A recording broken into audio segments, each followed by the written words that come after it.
Hello दोस्तों, स्वागत है आपका उत्तराखंड नोट्स में। दोस्तों, आज के वीडियो में हम बात करेंगे चैप्टर नंबर 5 परीक्षावाणी चैप्टर नंबर 5 के जो लास्ट में जो क्वेश्चन बचे हुए हैं उन क्वेश्चनों के बारे में।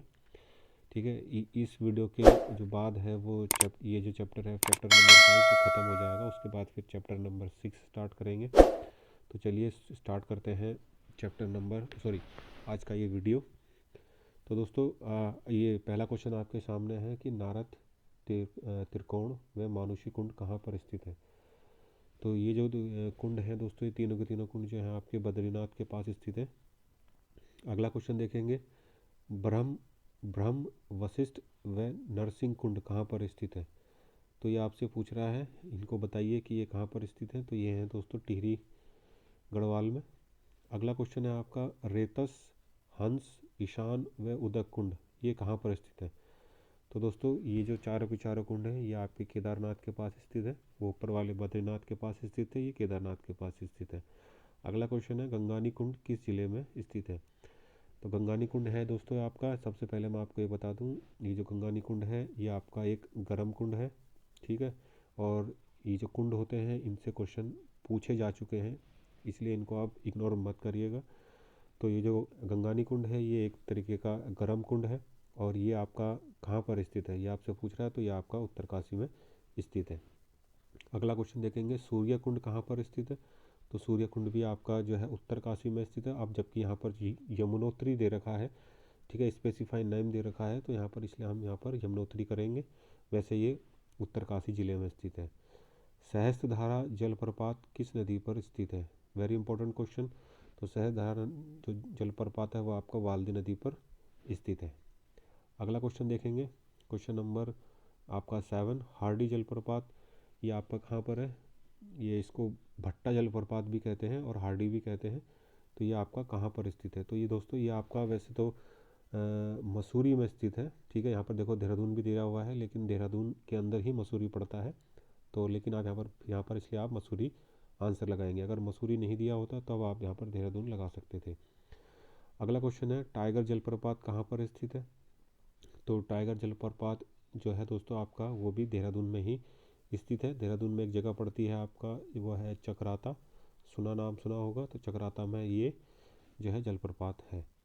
ठीक है, अगला क्वेश्चन देखेंगे दोस्तों, निम्नलिखित में से कौन से जलप्रपात चमोली में है।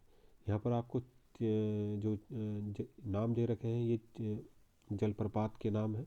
तो इनमें से आपको बताना है कि वो कौन सा जलप्रपात है जो चमोली में स्थित है। देखिए, वसुधारा, भुरमुनी, भेलछड़ा। ठीक है, तो जो चमोली में जो स्थित है वो है वसुधारा, इसको वसुंधरा जलप्रपात भी कहते हैं और ये अलकनंदा नदी पर है। ठीक है, तो ये आपका जो है चमोली में स्थित है। इसी के साथ जो ये भुरमुनी है और भेलछड़ा, ठीक है, ये दोनों के दोनों जो है आपके पिथौरागढ़ में है। ठीक है दोस्तों, गरुड़ चट्टी प्रपात कहाँ पर स्थित है। गरुड़ चट्टी आपसे पूछ रहा है, तो गरुड़ चट्टी प्रपात आपका होगा पौड़ी में। ठीक है दोस्तों, अभी वीडियो वीपीडीओ का एक एग्ज़ाम हुआ था, शायद चैप्टर शिफ्ट नंबर 3 में एक क्वेश्चन पूछा गया था कि प्राचीन काल में जो है जो तीर्थ यात्री थे उनकी ठहरने के लिए एक जगह बनाई जाती थी, जिसको हम आज के टाइम पे हम धर्मशाला टाइप का कुछ कहते हैं। तो उसको क्या कहा जाता था। ठीक है, उसको दोस्तों उसका जो आंसर था वो था चट्टी। ठीक है, आपने सुना भी होगा कि गरुड़ चट्टी, फूल चट्टी, हनुमान चट्टी। तो जो ये चट्टी जो शब्द है ये वही है कि जो तीर्थयात्री होते थे उनके ठहरने के लिए जो जगह बनाई जाती थी उसको चट्टी कहा जाता था। आप याद रखेंगे इसको।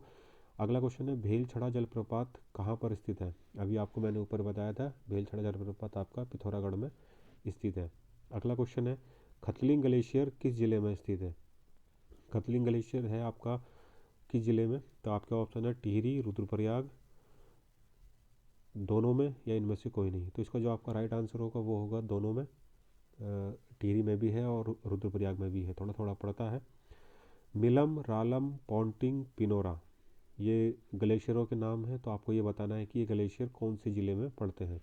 तो दोस्तों ये जो ज़िले हैं ये पड़ते हैं आपके पिथौरागढ़ में। ये ग्लेशियर आपके पिथौरागढ़ ज़िले में है। मिलम, रालम, पॉन्टिंग, पिनोरा, एक काली है, नामिक और हीरामणि। ठीक है, ये भी हैं, इनको भी आप याद रखेंगे। इसके अलावा अगला क्वेश्चन है, उत्तराखंड राज्य का सबसे बड़ा ग्लेशियर कौन सा है। ठीक है, ये उत्तराखंड राज्य का सबसे बड़ा ग्लेशियर आपका है गंगोत्री हिमनद, और ये आपका पड़ता है उत्तरकाशी में। ठीक है। अगर आपसे ये पूछ ले कि गढ़वाल मंडल का सबसे बड़ा ग्लेशियर कौन सा है, तो आपका गंगोत्री हो जाएगा, सिंपल। राज्य का दूसरा सबसे बड़ा हिमनद कौन सा है, तो ये है आपका दोस्तों पिंडारी। ठीक है। ये थोड़ा इसका आधा भाग जो है गढ़वाल मंडल में पड़ता है और आधा भाग कुमाऊं मंडल में पड़ता है। ठीक है। ये दोनों मंडलों में ये है पिंडारी ग्लेशियर, और राज्य का दूसरा सबसे बड़ा ग्लेशियर है। देखिए क्वेश्चन आ गया यहाँ पर कि गढ़वाल मंडल का सबसे बड़ा जिला, सॉरी, सबसे बड़ा हिमनद कौन सा है, तो आपका हो गया गंगोत्री हिमनद। इसके अलावा क्वेश्चन है विशुद्ध रूप से कुमाऊं का सबसे बड़ा हिमनद कौन सा है, तो ये होगा आपका मिलम ग्लेशियर।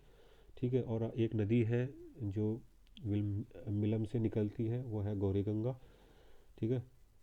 तो ये भी आप याद रखेंगे कि विशुद्ध रूप से कुमाऊं का सबसे बड़ा हिमनद मिलम है। अगला क्वेश्चन देखेंगे, क्वेश्चन नंबर 18, कि वह कौन सा ग्लेशियर है जो आराम कुर्सी की भांति प्रतीत होता है। ठीक है। ये जो ग्लेशियर पूछ रहा है आपसे, ये एक आराम कुर्सी जो होती है, थोड़ी सी टेढ़ी मेढ़ी सी होती है वो, तो उसकी तरह ये दिखाई देता है।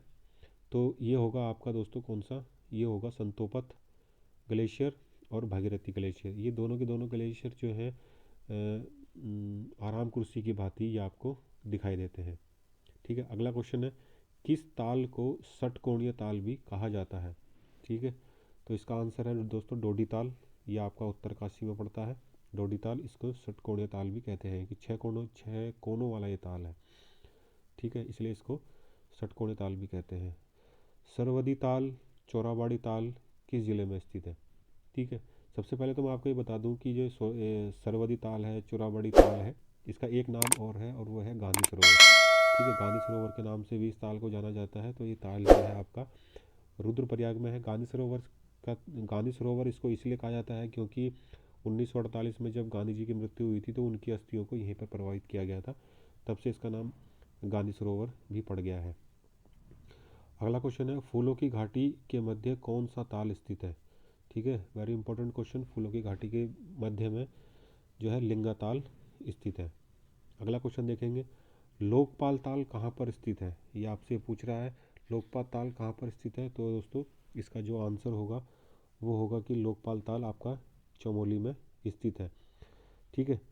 और इसी ताल को हेमकुंड भी कहते हैं। हेमकुंड भी कहा जाता है। ठीक है। अगला क्वेश्चन है गुरु गोविंद सिंह ने किस ताल के निकट तपस्या करी थी। तो आपका ऑप्शन है हेमकुंड, संतोपत, रूपकुंड, इनमें से कोई नहीं। तो दोस्तों इसका जो आंसर होगा राइट, वो होगा हेमकुंड। तो हेमकुंड के निकट इन्होंने तपस्या करी थी, जिसको लोकपाल ताल भी कहते हैं। ठीक है। सिखों के 10वें गुरु गोविंद सिंह।